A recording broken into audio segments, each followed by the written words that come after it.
स्वामी नमो नमः।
सभी पुण्यात्माओं को मेरा नमस्कार।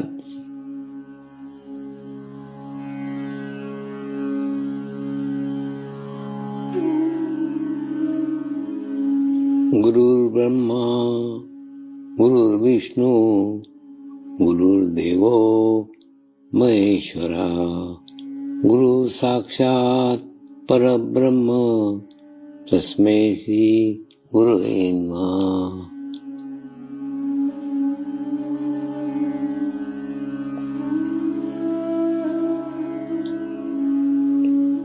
ध्यान की उस स्थिति में जाएंगे जहाँ शरीर भाव पूर्णतः समाप्त हो जाता है।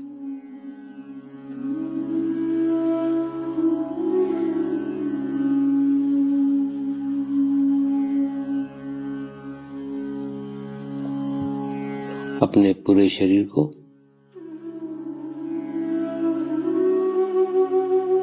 पूर्णतः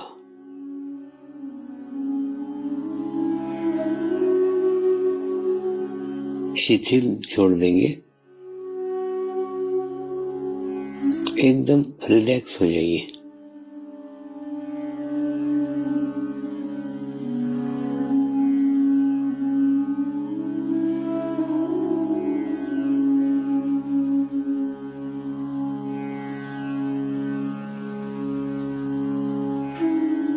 मेरे साथ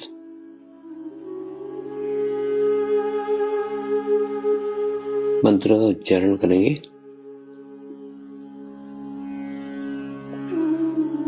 मैं एक पवित्र आत्मा हूँ।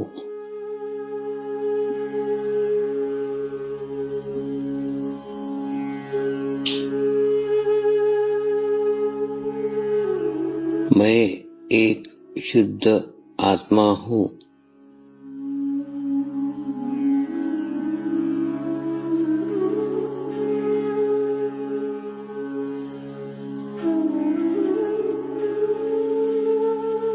मैं एक पवित्र आत्मा हूँ।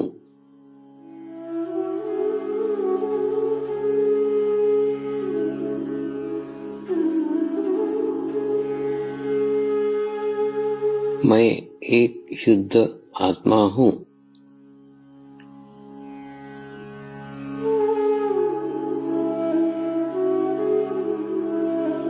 मैं एक पवित्र आत्मा हूँ।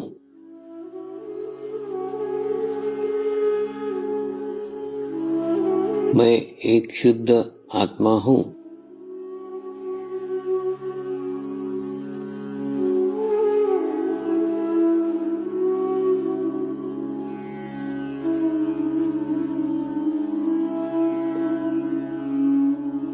अब इसी आत्मा भाव को बनाए रखते हुए गुरु मंत्र का उच्चारण करेंगे।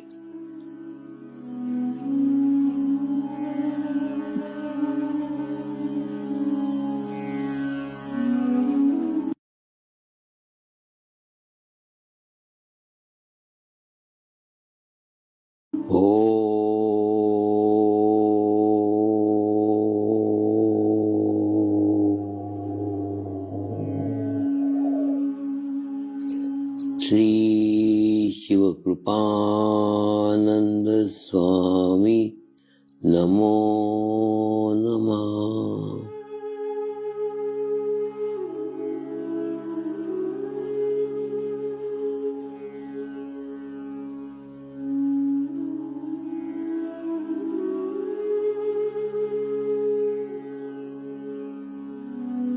ओम श्री शिव कृपानंद स्वामी नमो नमः।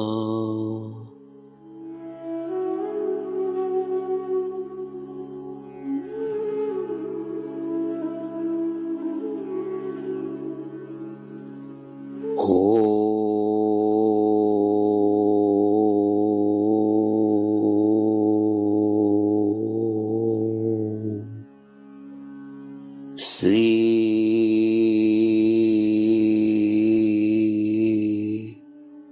शिव कृपानंद स्वामी नमो नमः।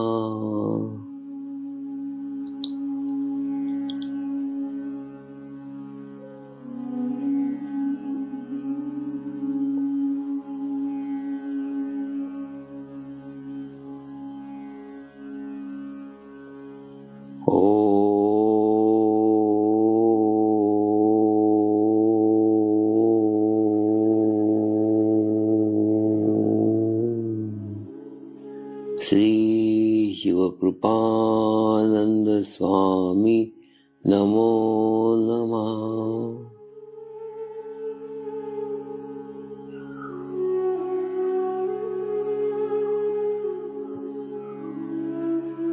ओम श्री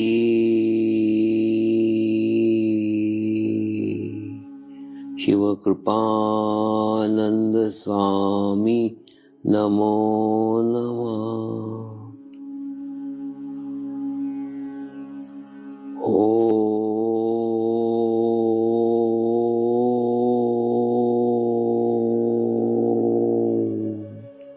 श्री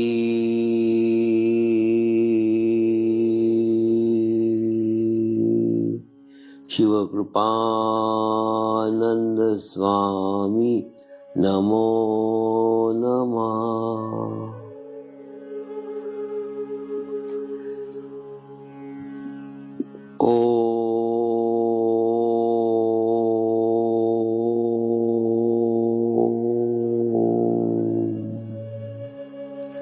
श्री शिव कृपानंद स्वामी नमो नमः।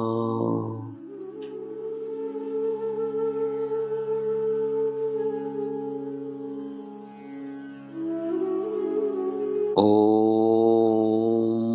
श्री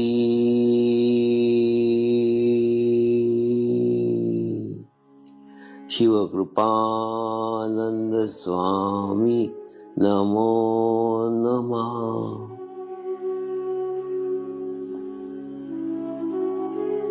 ओम श्री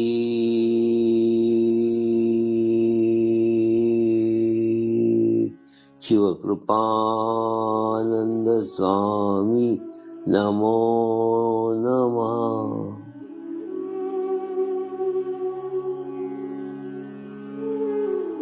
अब आप अपना चित्त सहस्त्रार पे रख के थोड़ी देर के लिए ध्यान में जाएंगे।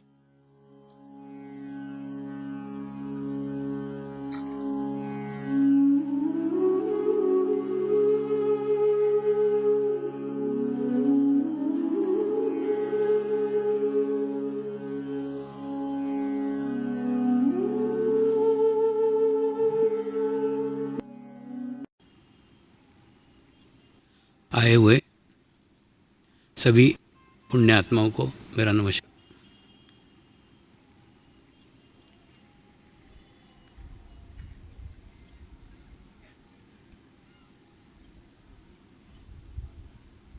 आज के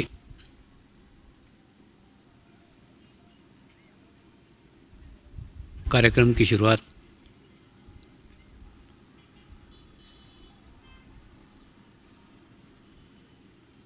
श्री रामदास स्वामी की एक कथा से करने जा रहे हैं।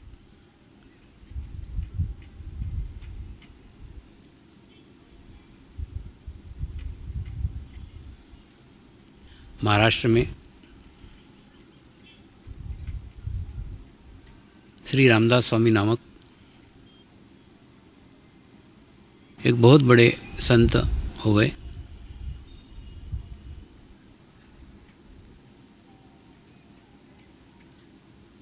संतों की ये विशेषता होती है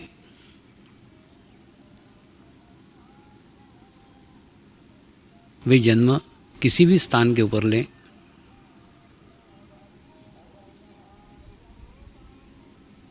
लेकिन सारे जगत में उनके विचारों के द्वारा, उनके उपदेशों के द्वारा वे पहुँच ही जाते हैं।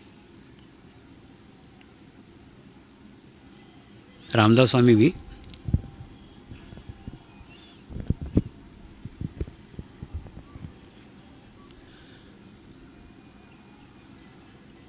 अपने जीवन काल में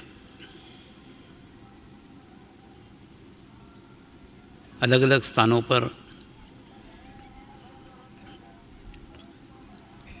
अलग अलग जगह प्रवचन करके, प्रवचन के माध्यम से जन जागरण का कार्य करते थे, जन जागृति का कार्य करते थे। ऐसे ही एक हनुमान मंदिर में एक पहाड़ी के ऊपर वो अपना प्रवचन का कार्यक्रम दे रहे थे और प्रवचन का विषय था आध्यात्मिक अनुभूति।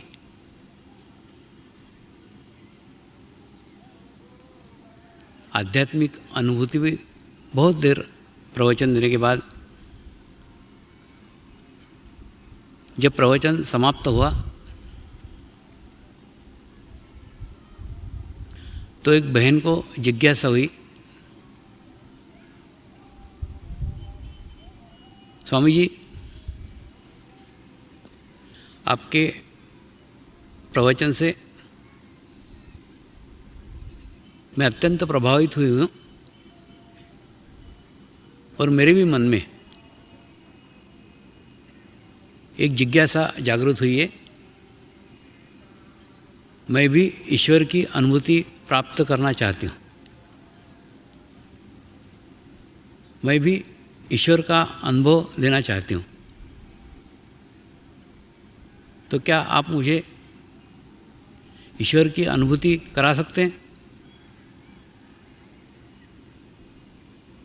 रामदास स्वामी ने बड़े शांत रहते हुए कहा,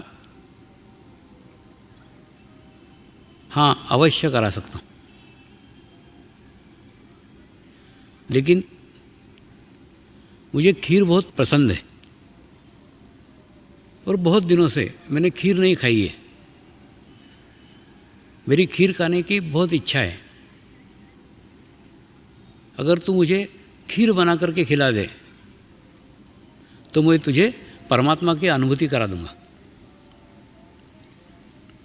बहन को लगा ये सौदा तो बहुत सस्ता है, केवल अगर खीर खिलाने से परमेश्वर की अनुभूति होती हो तो इससे कोई सस्ता सौदा हो ही नहीं सकता। बहन बड़े खुशी से अपने घर गई और घर जाकर खूब मेहनत से दूध के अंदर अच्छे सूखे मेवे डाल करके दूध को अच्छा तैयार करके उसकी खीर बनाई और 4 घंटे खूब मेहनत किया और 4 घंटे मेहनत करके खीर तैयार की और खीर बना करके स्वामी जी को अर्पण करने के लिए लेके आई। स्वामी जी ने पहाड़ के ऊपर से देखा कि वो उनकी ओर चली आ रही है, तो उन्होंने ही मंदिर के नीचे पास में एक नाला बह रहा था, उस नाले में गए और नाले के अंदर अपना कमंडलू आधा भर लिया कीचड़ से और ऊपर आकर एक पत्थर पे बैठ गए। वो बहन आई खीर लेके और जैसे ही खीर लेके आई, इन्होंने अपना गंदा कीचड़ भरा कमंडलू उसके सामने रख दिया और उसे कहा, अच्छा तो खीर बना के लाई है क्या, ले इस कमंडलू में डाल। तो बहन ने देखा तो कमंडलू गंदा था, उसके अंदर खूब कीचड़ भरा हुआ था। तो उसने कहा, लाओ मैं इस कमंडलू को स्वच्छ कर देती हूँ, साफ कर देती हूँ। स्वामी जी बोले, नहीं नहीं साफ मत कर, उसको गंदा ही रहने दे, लेकिन तू जो खीर बना के लाई है ना वो दे मेरे को। बहन ने कहा, नहीं लेकिन ये कमंडलू गंदा है, इसमें कीचड़ भरा हुआ है, इसके अंदर अगर मैं खीर डालूंगी तो मेरी खीर खराब हो जाएगी। रामदास स्वामी ने कहा, अरे तू खीर मेरे लिए बना के लाई है, तू मुझे देना चाहती है, तो मैं कह रहा हूँ इस कमंडलू में डालना तो डालना, तेरा क्या जा रहा है, मैं कह रहा हूँ डाल तो डाल। बहन ने बताया, खीर मैंने आप ही के लिए बनाई है, खीर मैं आपको ही देना चाहती हूँ और आपको देने के लिए लाई हूँ, लेकिन ये खीर को मैंने 4 घंटे मेहनत करके बनाया। अगर इस खीर को मैं तुम्हारे गंदे कमंडलू में डाल दूँगी तो मेरी खीर खराब हो जाएगी। इसलिए जब तक आप कमंडलू स्वच्छ नहीं करते, कमंडलू पवित्र नहीं करते, तब तक उस खीर को मैं उस कमंडलू में नहीं डालूंगी।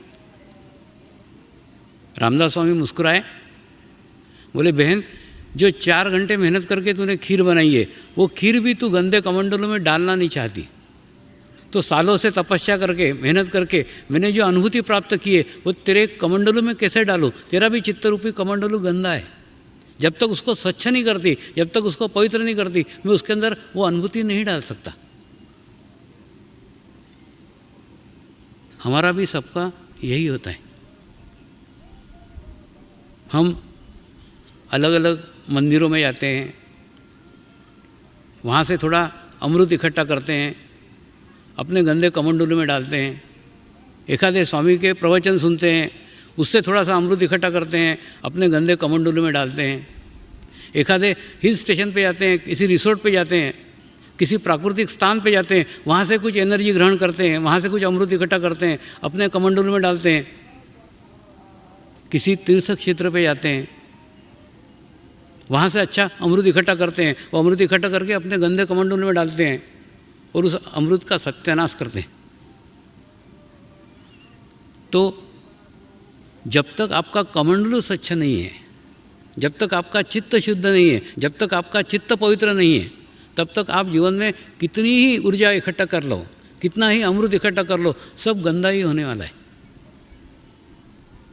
जब तक उसको आपको स्वच्छ नहीं करते आएगा, जब तक उसको आपको पवित्र नहीं करते आएगा, तब तक आगे की बात नहीं बन सकती। ये चित्त को शुद्ध करने के लिए,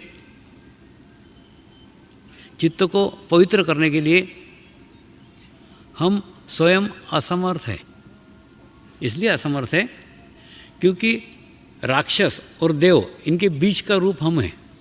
तो हमको अगर अच्छी संगत मिली तो हम देव बन सकते हैं, हमको अगर बुरी संगत मिली हम राक्षस बन सकते हैं। यानी हम 50-50 है, आधे आधे हैं, आधे अच्छे हैं और आधे बुरे हैं। तो हम जिसकी संगत में जाएंगे, जिसके सानिध्य में जाएंगे, जिसकी सामूहिकता में जाएंगे, वो प्रभाव हमारा बढ़ना चालू हो जाएगा। ये सामूहिकता में जाने के लिए, ये संगत में जाने के लिए ध्यान एकमात्र मार्ग है। ध्यान का इतिहास अगर देखें तो राजा जनक को विदेही कहा गया था। विदेही कहा गया था यानी वो देह में थे लेकिन देह से परे थे, वो पूर्ण मुक्त अवस्था में पहुंच गए थे। जब उनके बारे में सब दूर चर्चा होने लग गई तो नारद मुनि तक भी वो चर्चा पहुंची और नारद मुनि ने सोचा चलो राजा जनक के दर्शन किए जाएं। तो ये राजा जनक के दरबार में पहुँचे। तो दरबार में राज सिंहासन के ऊपर राजा जनक बैठे हुए थे। सामने नृत्यांगना नृत्य प्रस्तुत कर रही थी, पास में वाद्य वृंद बज रहे थे। इतना संगीतमय, इतना ऐश्वर्य भरा माहौल था। उस माहौल में जैसे ही नारद मुनि पहुँचे वो अवाक रह गए कि इतने ऐश्वर्य से जीने वाला व्यक्ति विदेही कैसे कहलाता है, ये कैसे विदेही हो सकता है। तो उन्होंने राजा जनक को ही प्रश्न पूछा, आप राज सिंहासन का भोग कर रहे हैं, नृत्यांगनाएं नाच रही है, वाद्य वृंद बज रहे हैं, इतना ऐश्वर्य आप भोग रहे हैं, फिर आप विदेही कैसे हैं, आपको विदेही क्यों कहते हैं। राजा जनक ने उत्तर दिया, मैं आपको एक कटोरी दूध दे रहा हूँ, ये कटोरी लेकर के आप शाम तक घूमिए और अगर उसमें का दूध नहीं छलका तो मैं आपको बताऊंगा मुझे विदेही क्यों कहते हैं। नारद मुनि वो दूध भरी कटोरी लेकर के तीनों लोकों में घूमे, दिन भर घूमते रहे और घूम करके शाम को जब वापस आए तो उन्होंने एक बूंद भी दूध छलकाया नहीं था। और उन्होंने आके राजा जनक को कहा, देखो ये कटोरी में लेके आया हूँ, इसमें का एक बूंद भी मैंने छलकाया नहीं है, अब आप बताओ कि आपको विदेही क्यों कहते हैं। राजा जनक ने कहा, नारद मुनि पहले आप ये बताइए कि दिन भर में आपने क्या क्या देखा। आप अलग अलग लोकों में घूमते रहे, अलग अलग स्थानों पे घूमते रहे, तो आपने दिन भर में क्या क्या देखा। तो उन्होंने कहा, मैंने कुछ नहीं देखा, दिन भर कटोरी देखा और दूध देखा, कटोरी देखा और दूध देखा। मेरे स्थान अलग अलग थे, मेरी जगह अलग अलग थी, मैं अलग अलग लोकों में घूम रहा था, लेकिन पूरे समय मेरा चित्त उस कटोरी के ऊपर ही था कि दूध छलक नहीं जाए, क्योंकि अगर दूध छलक गया तो आप नहीं बताएंगे कि आपको विदेही क्यों कहते हैं। राजा जनक ने कहा, मुनिवर मेरी भी यही स्थिति है, मैं राज सिंहासन पे बैठा हूँ, नृत्यांगनाएं नृत्य कर रही है, वाद्य वृंद बज रहे हैं, ऐश्वर्य का भोग कर रहा हूँ, इस सब में हूँ, लेकिन मैं किसी में भी नहीं हूँ। मेरा चित्त सदैव परमेश्वर के पास लीन रहता है, इसीलिए मुझे विदेही कहते हैं। तो मुझे ऐसा लगता है कि राजा जनक पहले ध्यान मार्गी थे, तो हमको आदर्श उनका रखना चाहिए। हमको भी सारे संसार में रहने का है, सारे परिवार में रहने का है, सारे समाज में रहने का है, सबके अंदर रहने का है, सबके बीच में रहने का है, लेकिन बीच में भी रह के सबसे अलिप्त रहने का है, किसी में भी लिप्त नहीं होने का है। तो राजा जनक के बाद संत ज्ञानेश्वर जी ने पहली बार ज्ञानेश्वरी में ध्यान मार्ग का उल्लेख किया था। जो ध्यान मार्ग रहस्यमय तरीके से कुछ लोगों की धरोहर था, कुछ लोगों तक ही सीमित था, उसके बारे में प्रथम बार पहली बार उन्होंने ज्ञानेश्वरी में उसका उल्लेख किया है। 6वां अध्याय पूर्ण उसी के ऊपर है। लेकिन उस समय के ब्राह्मणों को, उस समय के विद्वानों को वो बात नहीं लगी, हजम नहीं हुई, तो उन्होंने उसका विरोध किया। देखिए सदैव ऐसा होता ही है, खूब घनी रात होती है और रात होने के बाद में फिर सूर्योदय होता है और फिर रात होती है और फिर सूर्योदय होता है। जैसे ये प्रकृति का है ना, वैसे ही ज्ञान का है।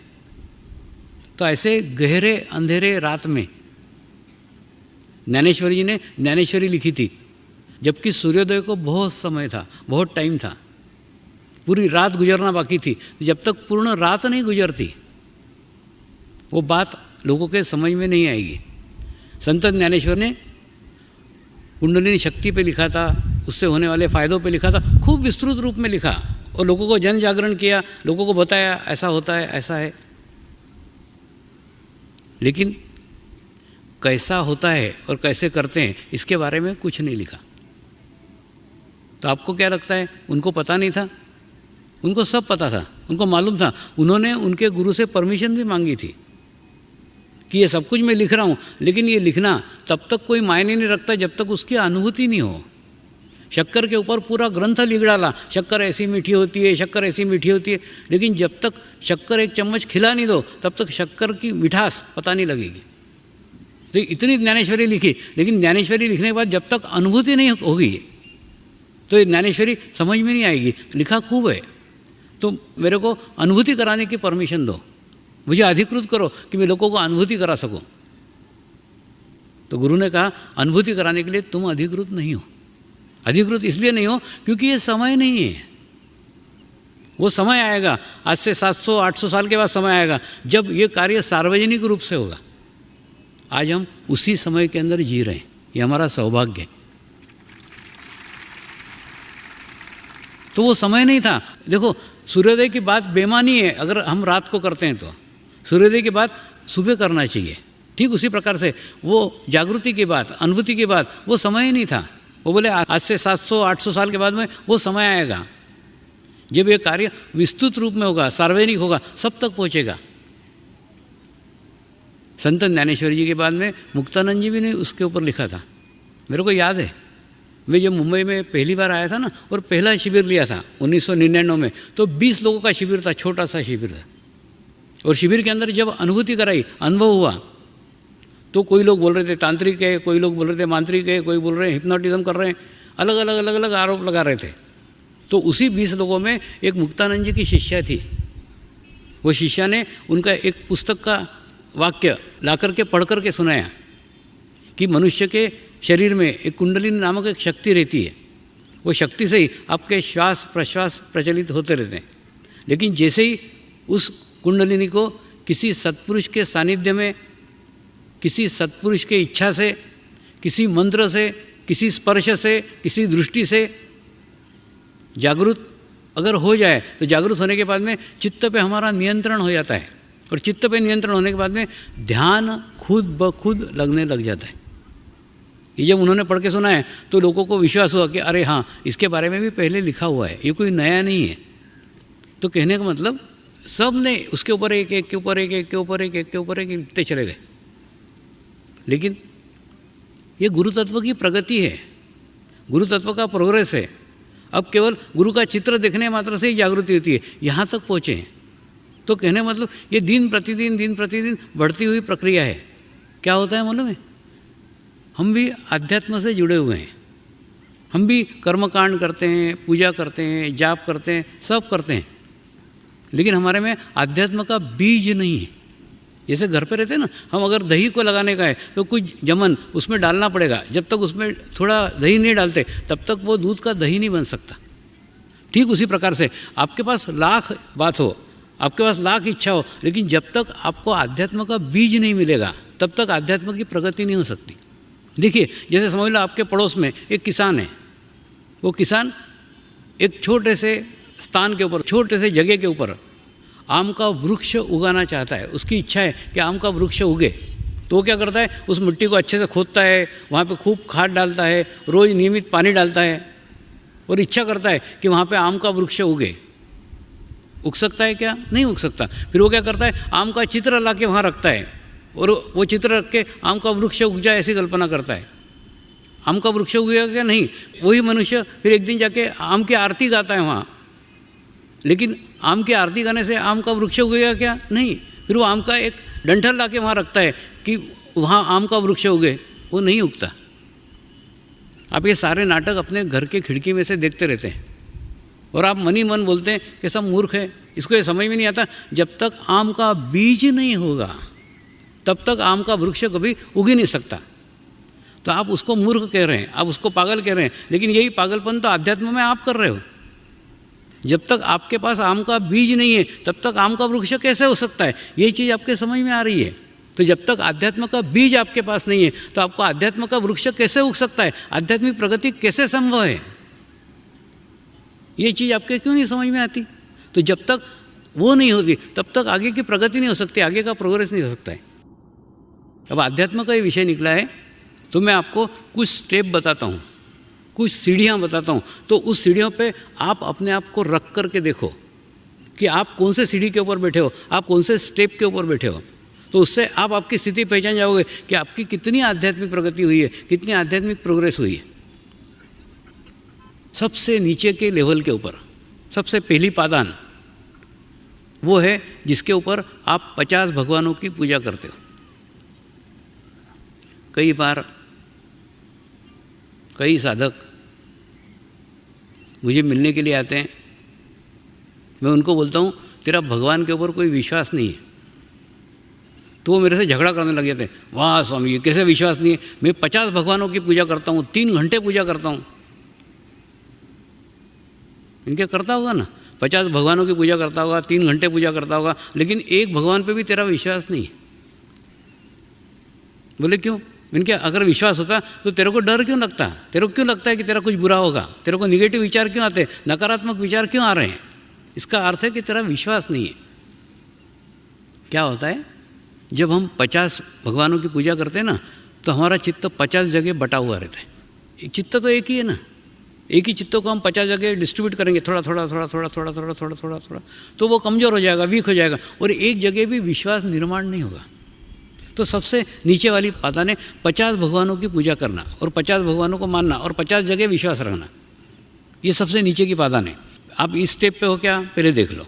अगर इसके ऊपर की स्टेप देखने का है तो एक ही देवता, एक ही भगवान, हनुमान जी तो हनुमान जी, गणेश जी तो गणेश जी, शंकर जी तो शंकर जी, एक भगवान की आराधना करो, एक भगवान की उपासना करो। एक भगवान की उपासना करोगे तो आपका चित्त केवल एक ही स्थान पे रहेगा, केवल एक ही जगह रहेगा। और एक जगह चित्त रखोगे तो चित्त स्ट्रांग होगा, चित्त मजबूत होगा, आपका ही कॉन्फिडेंस बढ़ेगा, आपका आत्मविश्वास बढ़ेगा। अगर एक भगवान की पूजा करते हो तो माने पहली स्टेप 50 भगवानों की पूजा करना, दूसरी स्टेप केवल एक भगवान की पूजा करना, और उसके ऊपर की भी तीसरी स्टेप है।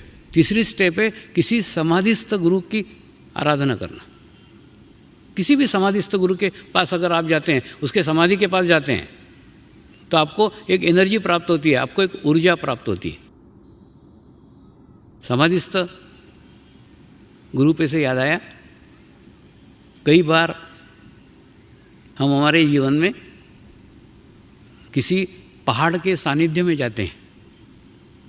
जैसे ही पहाड़ के पास में जाते हैं, वहाँ जाने के बाद में हमको बहुत अच्छा लगता है, बहुत शांति का अनुभव होता है, बहुत ही सुंदर अनुभव होता है और मन प्रसन्न हो जाता है।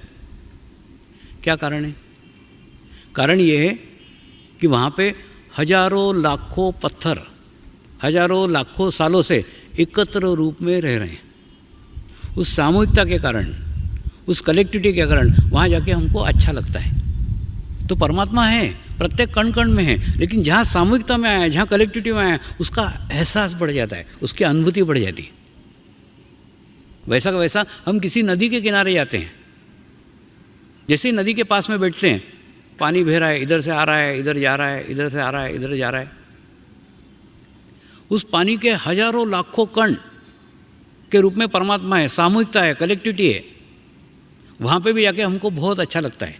इसलिए अच्छा लगता है क्योंकि लाखों कण सतत तो बह रहे हैं, चल रहे हैं, सामूहिकता में, कलेक्टिविटी में। वैसा वैसा हम किसी समुद्र स्थान के ऊपर जाते हैं, समुद्र स्नान करते हैं। समुद्र में भी यही है, हजारों लाखों पानी के कण एक साथ प्रवाहित हो रहे हैं, बह रहे हैं। जहाँ पे भी परमात्मा सामूहिकता के अंदर है, जहाँ पर भी परमात्मा कलेक्टिविटी के अंदर है, जहाँ भी परमात्मा एकत्र है, वहाँ उसका एहसास बड़ा स्ट्रांग हो जाता है, उसका एहसास तुरंत महसूस होता है।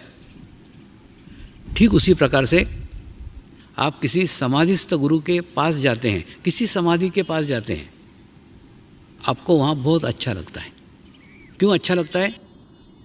ये वो समाधि है जिस समाधि में एक शरीर रखा हुआ है, और यह शरीर वह शरीर है जो अपने जीवन काल में लाखों की सामूहिकता के साथ जुड़ा हुआ था।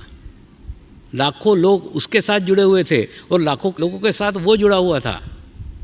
और इसी के कारण उस शरीर में आज भी वाइब्रेशंस हैं। उसके सानिध्य में जैसे ही आप जाओगे, पास जाओगे, आपको बहुत अच्छा लगेगा, आपको बहुत प्रसन्नता लगेगी, बहुत खुश होंगे। क्यों? क्योंकि वहाँ वो शरीर रखा हुआ है जो लाखों लोगों की सामूहिकता के साथ जुड़ा हुआ है। वहाँ सामूहिकता रखी हुई है एक शरीर के माध्यम से। शरीर एक है लेकिन लाखों की सामूहिकता उस शरीर में समाई हुई है। कई बार विदेशों में जब मैं जाता हूँ तो पत्रकार पूछते हैं, स्वामी जी इतने सारे गुरु हैं, इतने सारे गुरुओं में पहचानना बड़ा कठिन है कि मेरा गुरु कौन है। मैं उनको बोलता हूँ, जिस प्रकार से जन्म देने वाली माँ रहती कि नहीं, देखो आप भले सबको माँ मानो लेकिन आपकी जन्म देने वाली माँ, शरीर को पैदा करने वाली केवल एक ही माँ होगी। ठीक उसी प्रकार से आपके आत्मा को जन्म देने वाली भी एक ही माँ है, वो निश्चित है, वही गुरु है। वहाँ जाके सारी खोज समाप्त हो जाएगी, ढूंढना भटकना सब बंद हो जाएगा। तो उनको मैं बताता हूँ उस माँ को खोजने का मार्ग, उस गुरु को खोजने का मार्ग। हजारों गुरु है, हम नहीं पहचान सकते कौन सा मेरा गुरु है, कुछ नहीं मालूम अपने को, कुछ जानकारी नहीं है, कुछ पता नहीं है। तो उस गुरु को पहचानने का मार्ग समाधिस्थ गुरु के पास से जाता है। आप किसी समाधिस्थ गुरु के पास जाओ, वहाँ पे भौतिक चीज़ें मांगने के लिए तो जिंदगी भर गए हो, एक बार वो मांगने जाओ जो मांगने के बाद में फिर जीवन में कोई मांग ही बाकी नहीं रहेगी। वो मांगे अनुभूति, वो मांगे आत्म साक्षात्कार। वो एक बार मांगो तो आप समाधिस्थ गुरु को वह चीज़ मांग रहे हो जो वो दे नहीं सकता। देखिए एक ऐसा प्रकार है, बताता हूँ। जैसे एक वृद्ध दादाजी हैं, उस वृद्ध दादाजी के पास एक पोता जाता है, दादाजी कबड्डी खेलो ना मेरे साथ में। तो दादाजी कबड्डी खेल सकते हैं क्या? नहीं खेल सकते। फिर वो क्या करेंगे, आपको जो कबड्डी खिला सकता है ऐसे किसी लड़के को बोलेंगे, जा रहे इसको कबड्डी खिला, इसके साथ कबड्डी खेल। यानी आपकी कबड्डी खेलने की व्यवस्था वो कर सकते हैं लेकिन वो आपके साथ कबड्डी नहीं खेल सकते। या ये समझ लो आपका एक लड़का है, वो अमेरिका में पढ़ रहा है, उस लड़के को अचानक कोई आवश्यकता पड़ गई, कोई मदद की आवश्यकता पड़ गई, उसने आपको फ़ोन किया, पिताजी ये संकट मेरे को आया है, मेरे को मदद करो। तो आप यहाँ पे बैठ करके उसकी मदद कर सकते हो क्या? नहीं कर सकते। फिर आप क्या करोगे? आपका जो मित्र अमेरिका में बैठा हुआ है, जो आपके लड़के के करीब है, आप उसको फ़ोन करके बताओगे, जा मेरे लड़के को मदद कर, उसको संकट है, उसको आवश्यकता है, तो वो उसकी मदद कर सकता है क्योंकि वो उसके करीब है। बिल्कुल ठीक वैसा का वैसा ही आप जब किसी समाधिस्थ गुरु को प्रार्थना करते हैं, प्रेयर करते हैं कि मुझे आत्म साक्षात्कार मिलना चाहिए, मुझे आत्म अनुभूति मिलना चाहिए, तो आत्म अनुभूति और आत्म साक्षात्कार समाधिस्थ गुरु नहीं दे सकते, लेकिन वो उसकी व्यवस्था कर दे सकते हैं। फिर आपके जीवन में उस गुरु का आगमन होगा जो आपको आत्म अनुभूति करा दे, आत्म साक्षात्कार करा दे। ऐसी कैसी एक घटना मुंबई के एयरपोर्ट पे घटी। मैं एक बार कनाडा जा रहा था, तो मुंबई में कुछ साधक हैं जो बड़े बड़े ओहदों पे बैठे हुए हैं।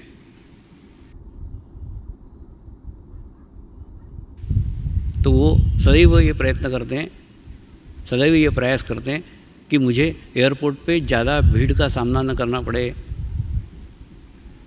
ज़्यादा लाइन में नहीं लगना पड़े।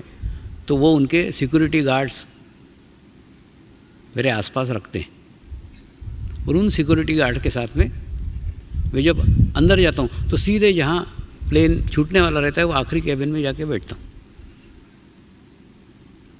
ऐसे ही मैं आखिरी केबिन में जाके बैठा, तो वहाँ पे एक पुलिस ऑफिसर चाबी भूल गया था, इसलिए वापस आया। देखो योग कितना सुंदर है। वहाँ से चला गया था और चाबी भूल गया इसलिए वापस आया। चाबी लेने के लिए आया तो मेरे को देखा,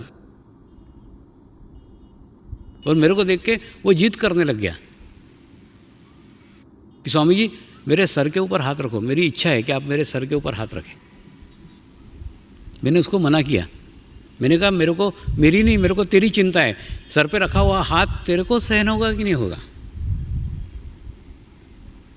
तो वो मानने को ही तैयार नहीं था। खूब समझाया उसको, लेकिन वो नहीं बोले, मेरे सर के ऊपर हाथ, जिद ही करने लग गया। अच्छा धष्ट पुष्ट पुलिस ऑफिसर था, उसने दोनों मेरे पैर पकड़ लिए और चबाक चबाक चबाक दोनों पैर दबाने लग गया। अब मरता क्या ना करता। मैंने उसको बोला अरे मेरे पैर छोड़, मेरा प्लेन छूट जाएगा। बोले नहीं नहीं, जब तक मैं सिग्नेचर नहीं करूँगा प्लेन नहीं जाएगा। तो मरता क्या ना करता, मैंने सर के ऊपर उसके हाथ रख दिया, और जैसे सर के ऊपर हाथ रखा ना, उसने पूरे ड्रेस के अंदर वहाँ साष्टांग दंडवत डाल दिया। और दंडवत डालने के बाद में पागलों सरीका रोने लग गया और पागलों सरीका हंसने लग गया। ऐसा विचित्र बच्चे सरीका हरकतें करने लग गया। तो एक पत्रकार पास में बैठी थी, बोले स्वामी जी ये क्या आपका शिष्य है? मैंने बोला मेरे बाबा, मैंने तो इसको आज ही देखा है, मेरे को कुछ मालूम नहीं इसके बारे में। तो उस पत्रकार ने उसको पूछा कि तुम पागलों सरीके हंस रहे हो और पागलों सरीके रो रहे हो, क्या प्रकार है, क्या हो गया तुमको, क्या तकलीफ है? तो उसने बताया अभी परसों गुरु पूर्णिमा हुई है, और गुरु पूर्णिमा के दिन मैं स्वामी समर्थ के पास गया था। उनके समाधि के पास बैठ करके मैंने प्रार्थना की थी, स्वामी जीवन में तुम्हारी कृपा में सब कुछ प्राप्त कर लिया, अब पाने के लिए कुछ बाकी नहीं है, केवल आत्म साक्षात्कार चाहिए, आत्म अनुभूति चाहिए। मुझे आत्म साक्षात्कार करा दीजिए, मुझे आत्म अनुभूति करा दीजिए, बस और कुछ नहीं चाहिए।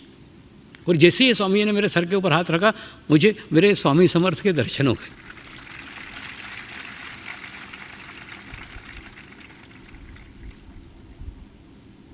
कहने का अर्थ है समाधिस्थ गुरु वह गुरु है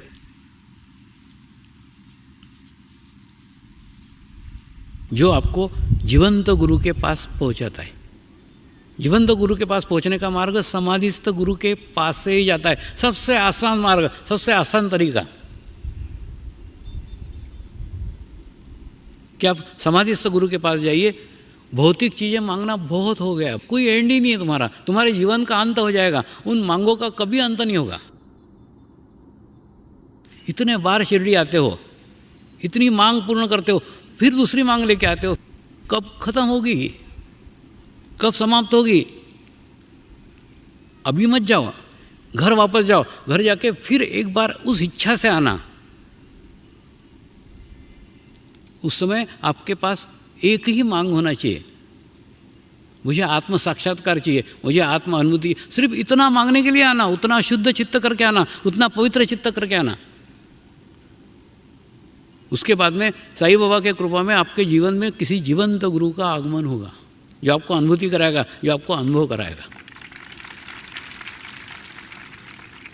जिस प्रकार से शरीर का जन्म देने वाली माँ एक ही होती है, ठीक उसी प्रकार से आत्मा को जन्म देने वाली भी माँ एक ही होती है, एक ही निश्चित है। वहाँ पहुँच करके सारी खोज समाप्त हो जाती है, सारा ढूंढना खत्म हो जाता है, सारा भटकना बंद हो जाता है। तो ऐसे एक बार अवश्य शिरडी आओ और अवश्य ये चीज़ मांगो। ये मांगने के बाद में फिर जीवन में मांगने के लिए कुछ बाकी रहेगा ही नहीं। क्यों नहीं रहेगा? क्योंकि आपके आवश्यकता के पहले आपकी पूर्ति हो जाएगी, तो मांगने की जरूरत ही क्या है। तो उसके अगली स्टेप है समाधिस्थ गुरु। मैं जो आध्यात्मिक स्तर बता रहा हूँ ना, उसमें अगला स्टेप है समाधिस्थ गुरु। किसी समाधिस्थ गुरु के पास जाओ। देखो, पहला 50 भगवान की पूजा करना, दूसरा एक भगवान की पूजा करना, तीसरा समाधिस्थ गुरु के पास जाना। समाधिस्थ गुरु के पास अगर आप जाते हैं तो आपके पास एक रास्ता खुला हुआ है, आपके पास एक मार्ग खुला हुआ है जीवंत गुरु के पास पहुंचने का, क्योंकि उसके ऊपर की स्टेप जीवंत गुरु है।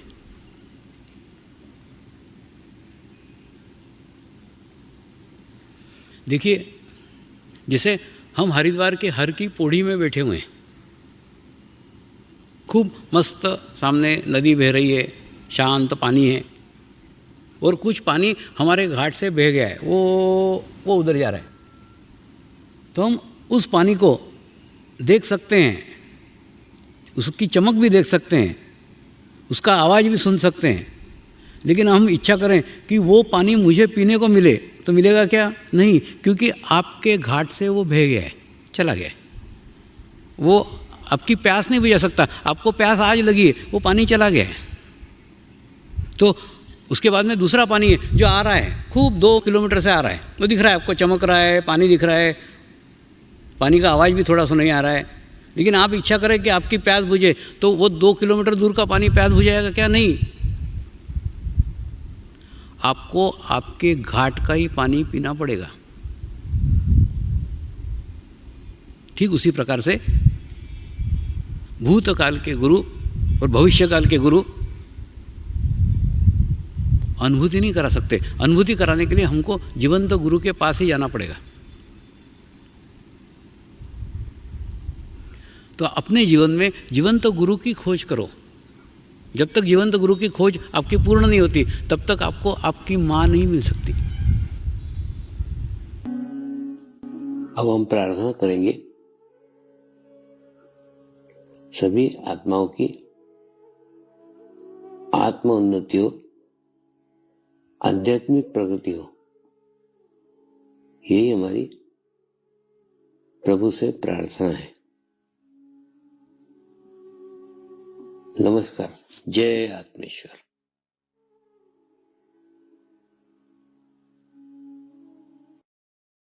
शांति पाठ करेंगे। ओम द्योः शांति अंतरिक्षगम शांति पृथ्वी शांति रापः शांतिरौषधयः शांति वनस्पतयः शांति विश्वे देवाः शांति ब्रह्म शांतिः सर्वगं शांति शांतिरेव शांति क्षमा शांतिरेधि। ओम शांति शांति शांति सर्वारिष्ट सुशांतिर्भवतु।